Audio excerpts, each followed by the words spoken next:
Piła to 75-tysięczne miasto leżące na pograniczu Pomorza Zachodniego i Wielkopolski.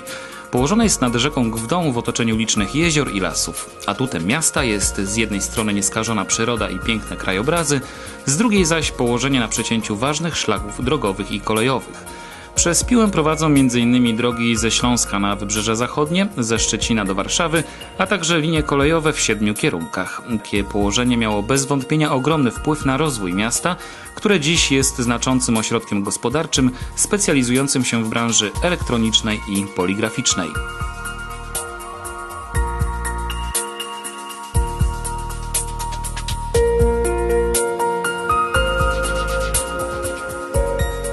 Historia miasta sięga czasów średniowiecznych. Pierwsza pisemna wzmianka o Pile pochodzi z 1449 roku. Prawdopodobnie jeszcze w XV wieku Piła otrzymała prawa miejskie potwierdzone przez króla Polski Zygmunta Starego 4 marca 1513 roku.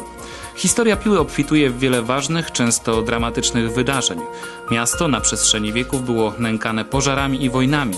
Zmieniało też przynależność państwową. Po pierwszym rozbiorze Polski w 1772 roku Piła znalazła się w granicach Prus jako Schneidemühl.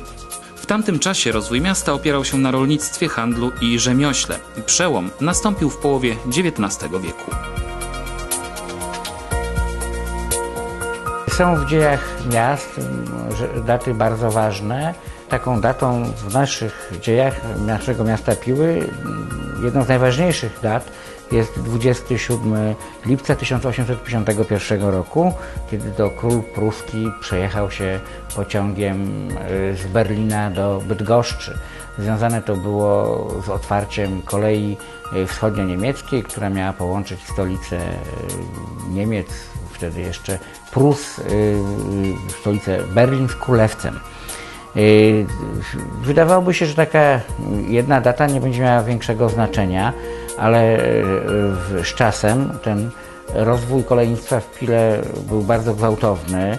Powstało bardzo wiele linii kolejowych. Na przykład w 1879 roku powstała linia do Poznania, następnie w 1973 do Tczewa, w 1988 do Szczecinka, w 1981 do Wałcza i w tym momencie Piła stała się bardzo ważną stacją węzłową, jednym z większych dworców kolejowych i z tym wiąże się rozwój naszego miasta.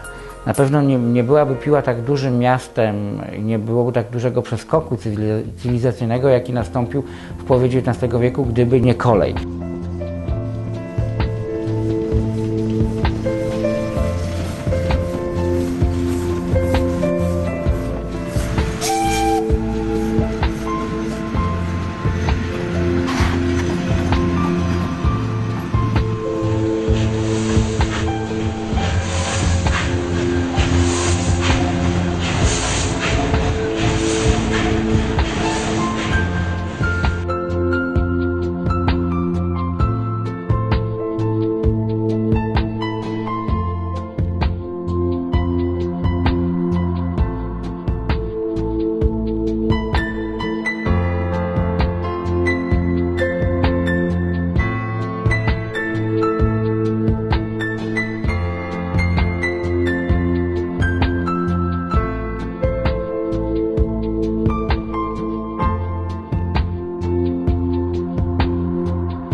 Po uruchomieniu pierwszej linii kolejowej nastąpił dynamiczny wzrost liczby mieszkańców Piły. Jeszcze w 1834 roku mieszkało tu 3000 osób. W roku 1851 Piła liczyła 4000 mieszkańców. 20 lat później liczba ta zwiększyła się ponad dwukrotnie, do 10 000. W roku 1914 ludność Piły wynosiła prawie 30 000 osób. Z tego powodu 1 kwietnia 1914 roku Piłę wyłączono z obszaru powiatu chodzieckiego i utworzono tu powiat grodzki. W ciągu 50 lat Piła z małej miejscowości o zabudowie drewnianej stała się jednym z najważniejszych miast Prus Wschodnich obok Poznania i Bydgoszczy. Głównym impulsem do rozwoju Piły była bez wątpienia rozbudowa węzła kolejowego. Miasto w krótkim czasie stało się dużą stacją węzłową, a także znaczącym ośrodkiem przemysłu kolejowego. W 1973 roku pierwsze warsztaty kolejowe powstały, w 1902 zaczęto naprawiać parowozy, a w 1907 powstały te późniejsze wielkie zakłady, wtedy jeszcze królewskie, a później cesarskie, a u nas znane jako ZNTK, Zakłady Naprawy Taboru Kolejowego. One zatrudniały w okresie I wojny światowej ponad 2000 osób i także po 1945 roku pracowało tam, nawet w latach 60. pracowało 2500 robotników. Także to były potężne zakłady.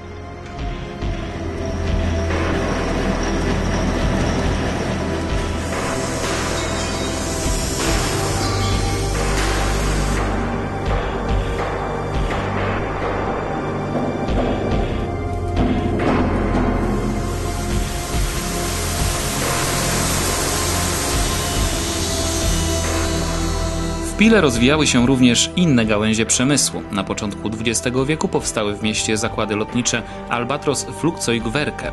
Była to jedna z największych fabryk lotniczych w ówczesnych Niemczech. W czasie I wojny światowej produkowano tu 100 samolotów miesięcznie. W 1919 roku utworzony został w mieście duży garnizon wojskowy. Piła w pełni wykorzystała szansę, jaką dała jej kolej. Wiele innych miast takiej szansy nie otrzymało. Niejednokrotnie o poprowadzenie kolei musiano długo zabiegać. Znamy bardzo wiele przykładów miast, nie będę tutaj wymieniał, żeby tym miastom nie było przykro, bardzo znanych miast, które miały o wiele większe znaczenie dawniej niż Piła, ale straciły to znaczenie, bo przez nie nie poprowadzono kolei. Jak wielką walką było na przykład poprowadzenie, mieszkańcy Chodzieży toczyli wielką walkę przecież o to, żeby przez ich miasto przeszła kolej. I człowiek, który doprowadził do tego, nazywał się Kolmar. I na jego cześć zmieniono w ogóle nazwę miasta z Chodzieży na Kolmar. Właśnie wtedy, kiedy budowano tą linię, żeby podziękować temu Kolmarowi właśnie za to, że poprowadził kolej przez samo miasto Chodzież, a nie gdzieś z boku. Ludzie mieli świadomość, że wraz z koleją następuje rozwój miasta.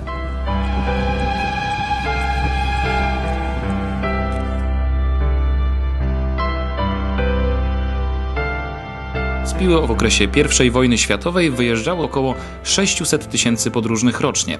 Z czasem wraz z budową kolejnych linii dworzec został z obu stron otoczony torami. Stał się tak zwaną stacją wyspową.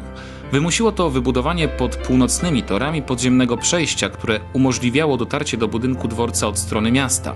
Budowy 70-metrowego tunelu na przełomie XIX i XX wieku podjął się Edward Goltz. Charakter pilskiego dworca nie zmienił się do dzisiaj.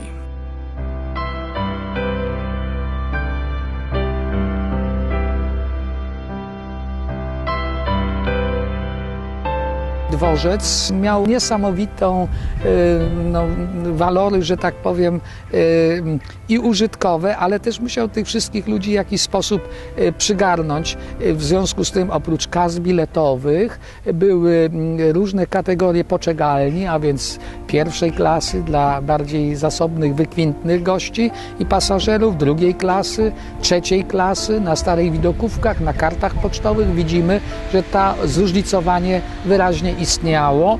Były pomieszczenia ściśle techniczne związane z telegrafem, z zarządem tego dworca, z jego obsługą, z pocztą bagażową. Potem powstały kolejne budynki jak Poczta Dworcowa, czyli dawna Piła 2 i tak dalej. No, w każdym bądź razie była też restauracja, były kategorie tych restauracji. Dzisiaj tam są jeszcze szczątkowe elementy wyposażenia wnętrza. Dekoracji tych wnętrz, oczywiście przemalowane, trochę zmienione, ale generalnie one tam w pewnym zakresie pozostały.